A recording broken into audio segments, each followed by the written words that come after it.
बहुत सारे क्वेश्चन जो है वो छुड़वा हुए सही है।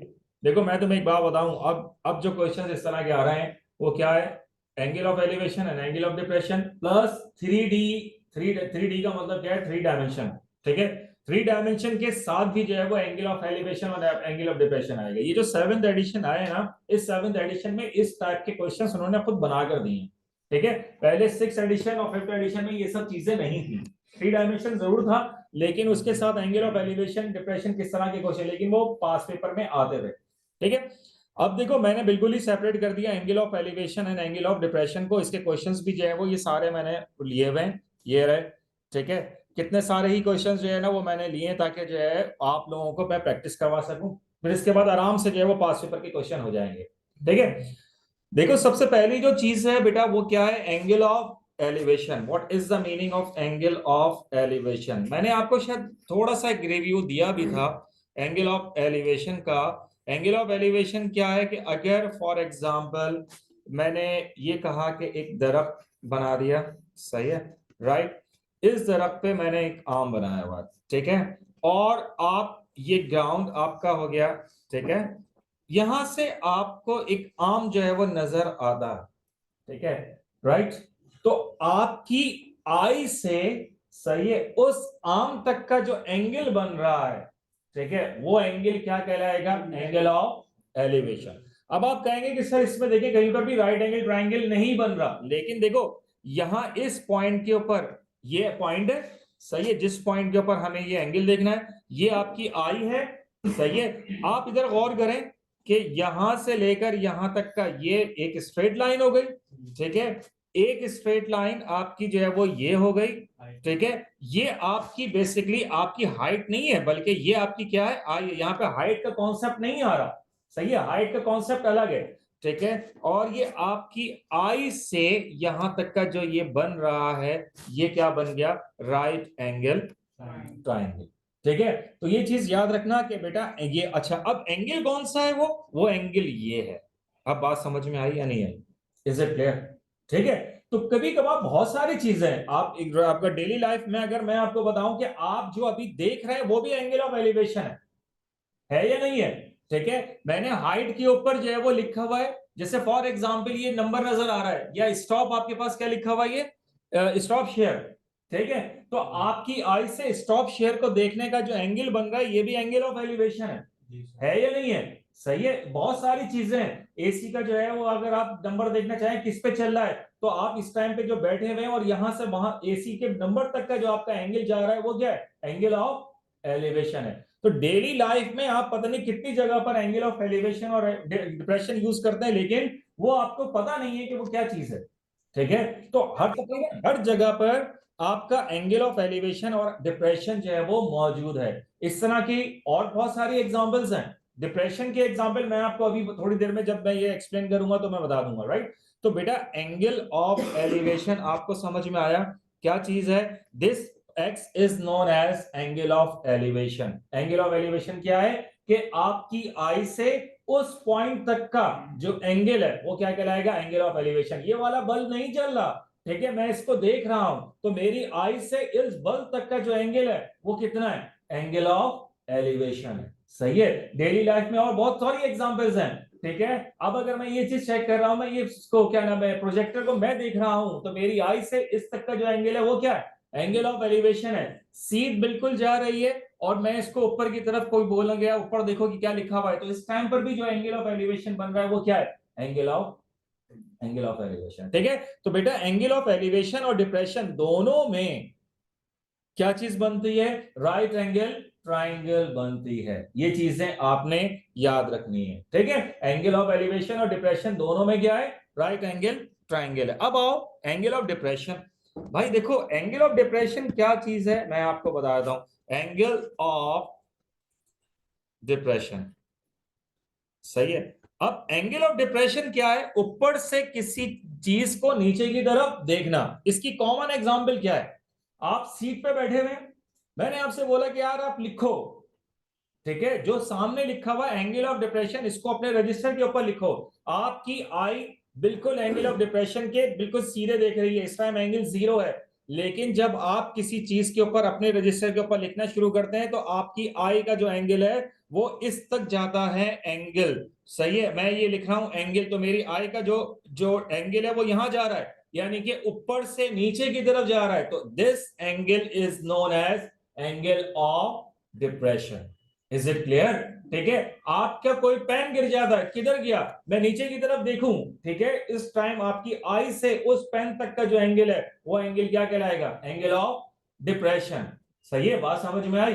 बहुत डेली लाइफ में और कौन कौन से एग्जांपल्स हैं, ठीक है, आप जो है वो मोबाइल को देख रहे हैं यहीं रखे रखे, तो इस टाइम आपकी आंख से जो है वो आई तक, आई से जो है वो इस मोबाइल तक का जो एंगल है वो क्या कहलाएगा, एंगल ऑफ डिप्रेशन। जी एक मिनट, चीज है, आप सेकंड फ्लोर पे रहते हैं, ठीक है, ये सेकंड फ्लोर का टेरेस है, बेल बजी, आपने देखा कि यार कौन आया है, ठीक है, मैंने उसको ए को देखना, राइट। देखो जब भी आप टेरेस में आते हैं तो आपका सबसे पहला जो एंगल बनता है ना वो ये 0 होता है, सीधा सीधा जाता है, फिर उसके बाद आपका जो एंगल आएगा वो कहां पर आएगा, इस पॉइंट ए की तरफ के नीचे कौन खड़ा हुआ है मैं इसको देखूं।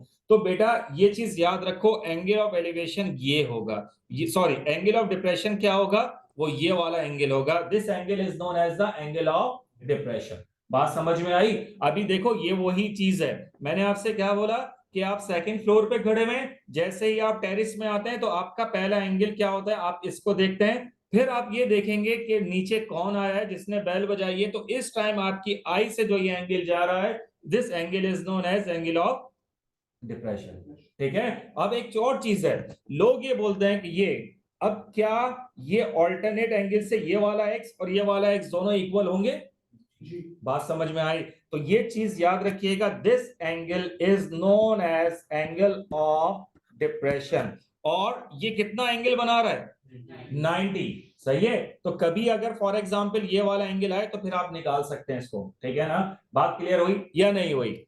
एक मिनट बेटा, ठीक है, लिक्सन स्टैंडिंग एट पी, सही है, लिक्सन standing at P, okay, right, is flying a kite attached to a string of length 140 meter. The angle of elevation of the kite K from her hand is 58 degree. Assuming that the string is taut. What is the meaning of the taut? Taut का मतलब क्या होता है, जिसके अंदर tension produce हो जाता है। जब भी आप पतंग उड़ाते हैं तो पहले तो वो बिल्कुल ही जो है वो ढीली सी होती है, लेकिन जब पतंग उड़ती है तो जाहिर सी बात है एक क्या हो जाता है, टेंशन, टेंशन का मतलब है वो हार्ड हो जाती है, राइट, तो वो क्या कहलाती है, क्या उसे हम लोग कहते हैं टॉर्क। टॉर्क का मतलब समझ में आई बात? ये बहुत सारी जगहों पर होती है, आप गाड़ी नहीं खींच रहे, गाड़ी ऐसी खड़ी हुई है, लेकिन जब गाड़ी खींचना शुरू कर दिए थे तो जो स्ट्रिंग जो होती है, ये रस्सी जो होती है बिल्कुल सीधी हो जाती है, इसका मतलब क्या होता है, उसमें टेंशन प्रोड्यूस हो जाता है, that is why is known as the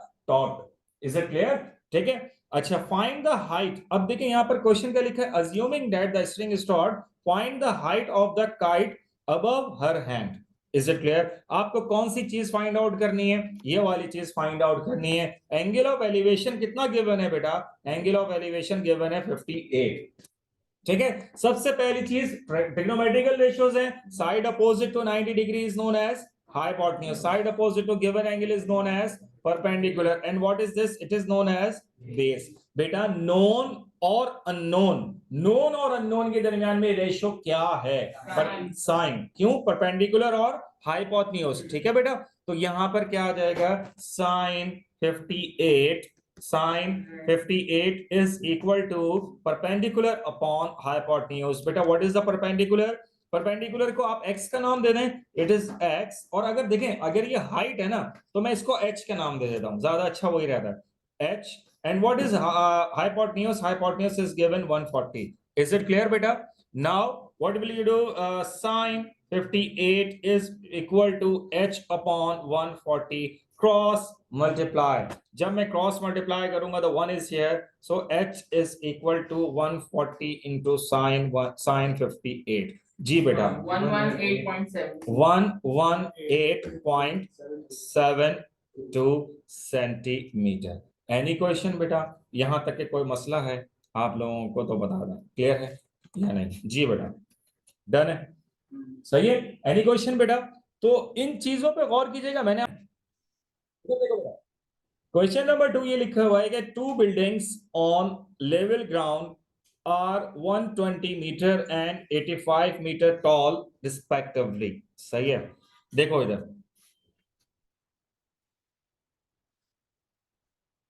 first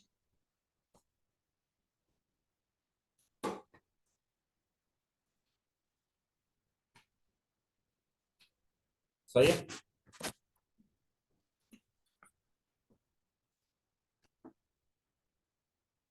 ठीक है। पहली बिल्डिंग की हाइट कितनी है बेटा 120, दूसरी बिल्डिंग की हाइट कितनी है बेटा 85, ठीक है। बात समझ में आई, इसकी हाइट कितनी है 120 मीटर और इसकी हाइट कितनी है 85 metre, building 1 and building 2। Is it clear? Given that the angle of elevation, angle of elevation क्या होता है, जो नीचे से किसी ऑब्जेक्ट को ऊपर की तरफ देखने के लिए यूज होता है, वो एंगल क्या कहलाता है, एंगल ऑफ एलिवेशन।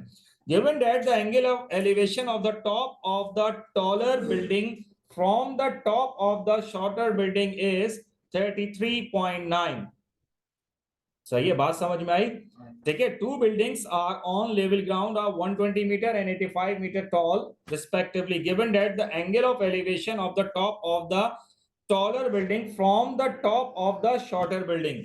सही है। अब देखो शॉर्टर बिल्डिंग का टॉप क्या है, सॉरी शॉर्टर बिल्डिंग, हाँ सही है, शॉर्टर बिल्डिंग का टॉप क्या है, वो ये है, ठीक है। टॉलर बिल्डिंग का जो है वो टॉप क्या है, वो ये है, सही है। यहां से लेकर यहां तक का जो एंगल ऑफ एलिवेशन है, सही है, वो क्या है, एंगल ऑफ एलिवेशन यहां पर क्या आ रहा है जी बेटा, एंगल ये, अब देखें एंगल ऑफ एलिवेशन के लिए ये चीज आपके पास यूज होगी, ठीक है। एंगल ऑफ एलिवेशन कितना आ रहा है बेटा 33.9 डिग्री, सही है। फाइंड, क्या लिखा हुआ है कि find the distance between the two buildings, दो बिल्डिंग्स के दरमियान में डिस्टेंस कितना है, कौन सी साइड कैलकुलेट करनी है, क्या हमें ये वाली साइड कैलकुलेट करनी है या नहीं जी बेटा, सही है। तो ये चीजें याद रखो कि कौन सी साइड कैलकुलेट करनी है, ये वाली, तो ये चीज ऐसे नहीं, सही है। यहां तक क्लियर है या नहीं, ठीक है। इन चीजों पे गौर कीजिए, डिस्टेंस हमें फाइंड आउट करना है, मैंने इसीलिए इसको क्या कह दिया, डिस्टेंस, राइट। आप एक चीज के ऊपर गौर करो, इस बिल्डिंग की हाइट कितनी है 120, स्मॉलर बिल्डिंग की हाइट कितनी है 85, स्मॉलर बिल्डिंग से टॉलर बिल्डिंग तक की जो एंगल ऑफ एलिवेशन है वो कितना है 33.9। भाई वही वाली बात हो गई ना, आपका घर फर्स्ट फ्लोर तक है, आपके बराबर का जो घर है वो कितना है थर्ड फ्लोर तक का है, ठीक है। आप उसके अपने घर से उसके जो है वो टॉप के ऊपर एक चीज को देख रहे हैं, तो इस टाइम पर एंगल ऑफ, उस टाइम एंगल कौन सा कराएगा, एंगल ऑफ एलिवेशन, सही है। वो आपसे पूछ क्या रहा है कि find the distance between the building, building के दरमियान में डिस्टेंस कितना है। बेटा एक चीज के ऊपर गौर करो, सही है, वो चीज क्या है कि ये चीज 85 है, तो यहां से लेकर यहां तक की जो हाइट है ये भी कितनी है 85 होगी या नहीं होगी जी बेटा, आप सब बता दें बेटा 85 है या नहीं, सही है। 120 में से 85 माइनस कर दें, सो व्हाट इज दिस बेटा, 120 में से 85 आपने माइनस किया, सॉरी कितना आ रहा है 35, सही है बेटा। ये हमेशा मैंने आपसे कहा था कि एंगल ऑफ एलिवेशन और डिप्रेशन पे हमेशा कौन सा ट्राइंगल बनता है, राइट एंगल ट्राइंगल। देखो बेटा ये वाली साइड कितनी है 35, ठीक है, ये डिस्टेंस हमें फाइंड आउट करना है, what is the angle of elevation 33.9। Simple see अगर मैं एक ट्राइंगल बनाकर दिखा दूं वो वाली ज्यादा बेहतर रहेगी। देखें बेटा ये आपके पास ये आ गई, ठीक है, एक साइड आपके पास क्या हो गई, वो ये हो गई, राइट। तीसरी साइड आपकी क्या है, ये तीसरी साइड क्या है, वो ये आ गई, ठीक है। आप गौर करें ये एंगल कितना है 33.9, right, it makes an angle of 90 degree. ये वाली साइड कितनी है बेटा 35 मीटर, ये डिस्टेंस मुझे फाइंड आउट करना है। साइड अपोजिट, अब आप ये देखें side opposite to 90 degree, what is this, it is known as hypotenuse, side opposite to 90 degree is known as hypotenuse and side opposite to the given angle is perpendicular। तो perpendicular यहां पर क्या है, ये परपेंडिकुलर गिवन है 35, बेटा मुझे find out क्या करना है, distance, and what is this, it is known as base, right. Side opposite to 90 degree is known as hypotenuse, side opposite to given angle is known as perpendicular, and the adjacent side is known as base. बेटा what is the ratio between known and unknown? known क्या है, perpendicular, unknown क्या है, base। इसका मतलब है perpendicular और base के दरमियान में कौन सी रेशियो लग रही है, 10।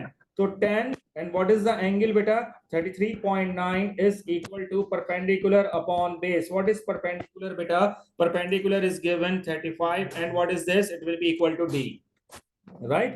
तो बेटा इधर देखें, tan 33.9 is equal to, tan 33.9 is equal to 35 upon the cross multiply, जब मैं इसको क्रॉस मल्टीप्लाई करूंगा, so what is the answer बेटा, now D is equal to 35 upon tan 33.9। बेटा ये चीज समझ में आई आप लोगों को, D मल्टीप्लाई बाय tan 33.9, हमें D की वैल्यू चाहिए था, tan 33.9 यहाँ मल्टीप्लाई हो रहा है, वहां पर जाके क्या होगा, डिवाइड होगा, राइट। सो बेटा when you will divide it, so what is the answer बेटा, 52.08 मीटर, ठीक है। एनी क्वेश्चन बेटा, यहां तक क्लियर है या नहीं, यस बेटा, ठीक है।